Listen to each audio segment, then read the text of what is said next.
So this is my official safety rankings. Little bit of an interesting class. There's some high-end starters in this class, and then there's kind of just the regular plain old starters. And then there's kind of just they're going to battle it out with the starter from day one. They're going to compete from day one and try and be effective for an NFL team. Let's get right into it with number 10. Emmanwori and Malaki Starks are going to headline the top of this, might I add. So diving into number 10 for my safeties, we have Billy Bowman Jr. out of Oklahoma. Now he's got great speed and great range as well as closing speed on plays. He's got some versatility. He can play kind of both the deep safety and as well as the nickel, providing a lot of flexibility in defensive schemes that could potentially force him to move up draft boards with scheming there. Now he's got to work on that tackling technique. He's very aggressive, but he sometimes relies on those shoulder tackles, which can kind of lead to some missed opportunities there. And then lack of physicality needs to kind of enhance his strength a little bit to better handle physical matchups and shed more blocks more effectively. Now we move into number 9. We have Jonas Sanker out of Virginia. Again, if I'm butchering that name, please correct me in the comments. He has experience playing in various roles, including box safety and nickel defender, showcasing adaptability. So reliable in the open field as a tackler with great radius, and then contributes significantly in run defenses. He's not as agile, so he will have problems covering those more agile receivers and needs improvement shedding blocks in order to maintain effectiveness in more congested areas, especially kind of around the box, around the line of scrimmage. Number 8, Malaki Moore, who I believe he was a top recruit in 2022. Adaptability allows defensive coordinators to deploy him in various packages. Has very good awareness and anticipation in his own schemes. Is what you get from kind of the Alabama safety prototype, often positioning himself effectively to disrupt passing lanes and make plays on the ball. Again, tackling kind of an issue, tends to be more of a wrap-up tackler instead of more impactful hits, which might limit an intimidation factor and run support. And then the deep threats of speed might just not line up 100%. He doesn't have a super high ceiling, but he has a very good floor, probably third or fourth round there. I like Malaki Moore. There's a lot of analysts that have more outside of their top 10. I'm more of a Moore guy. So this moves into the top 7 with Lathan Ransom out of Ohio State. Now he brought the absolute boom, as do a lot of Ohio State defensive backs, and was very effective in run support, good instincts and quick play recognition, reacted very quickly. He does have some past injuries, raising concerns about durability at the professional level. Does show some tightness when changing direction, which can affect his effectiveness in open field situations, especially covering number 7 for Michigan. Andrew McCuba out of Texas at number 6. Ballhawking safety with impressive awareness and the ability to read the quarterback's eyes to get a good jump on the ball. Very good change of direction, but he's very lean at 190 pounds. Can be a liability when he takes on blocks from tight ends. Very susceptible to double moves, as was Jade Barron when I was watching him.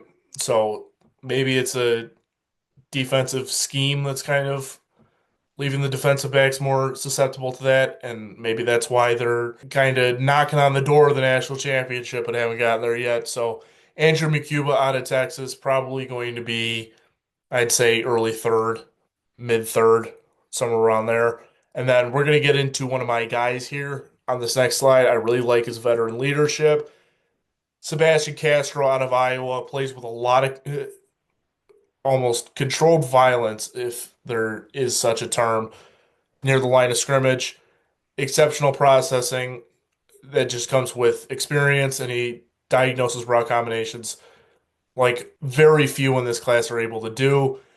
Triggers downhill against screens and quick game concepts, and when it comes to run support, he's bringing that linebacker mentality along with a high football IQ, but he does lack the length and burst to close ground as a tackler, in pursuit and be a surefire finisher, but he does he's not great in the half field, so definitely he's responsible for 1/3 of the field instead of one half of the field, he's probably going to be a little more effective.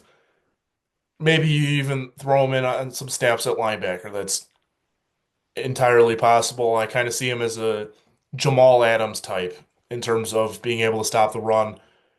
He can play in the box. He can play up top a little bit. So that's Sebastian Castro at Valle. We're going to move into the top four with Xavier Watts out of Notre Dame. Another guy I really like. Good back pedal and quick feet to keep cushion and leverage. Displays some control with quick transitions on intermediate and short routes. Very quick on the run game. Screams downhill. Physical tackler. Goes right through the point of attack instead of getting there and kind of stopping and wrapping a guy up instead of just knocking him on his behind. Still develops consistency in man coverage technique, will open his hips against more savvy route runners. And then when he has the good back pedal, but when he's forced to flip vertically, his hips will have shown a little bit of tightness.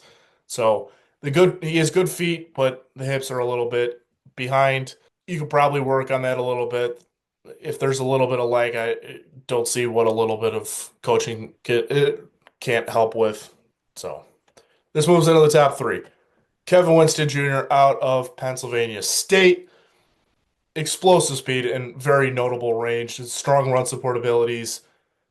Big hits for a small frame that kind of changes offensive game plans. Is a lot more fluidity and short area quickness than most safeties. And he's able to mirror receivers probably better than all the safeties in the class.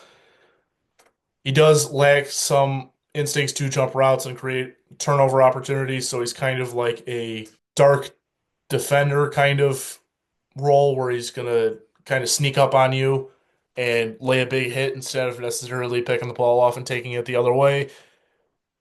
He does struggle to maintain hip fluidity when matching routes from press alignment vertically. So this moves into the top two, and we pretty much know who the top two are going to be.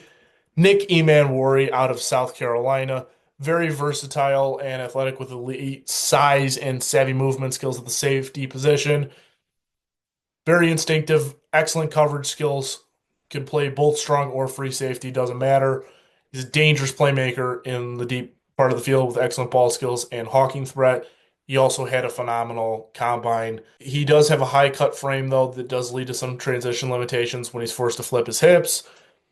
Sometimes relies too heavily on physical gifts instead of using technique at the catch point to knock a ball away from a receiver. This moves into number one, a Georgia defensive back by the name of Malaki Starks. Highly athletic and instinctive and has a lengthy track record with the top defense. Strong football IQ, very good play recognition, and he is capable of affecting the game in multiple ways. Press technique does need a little bit of refinement, especially against faster, more explosive slot receivers. He will sometimes trust his recovery speed a little too much in man coverage, giving up a little bit more initial separation before trying to close late on breaking routes. And that wraps up my top 10 safeties. Malaki Starks rounding out our number one spot. Nick Emmanwori at number two. Kevin Winston Jr. at number three. But this is a very underrated class, and I think there's definitely some starters out of this class, especially in that top five at least, potentially even in that top seven. Number one and number two could potentially be all pros. I wouldn't be shocked. And leave a like and comment about your favorite safety prospect. Make sure to subscribe. We got a bunch of draft content coming out. Today is draft day. It's finally here. And I will see y'all at 6:15 Central Time when we're live streaming for the draft. Thank you and have a good one.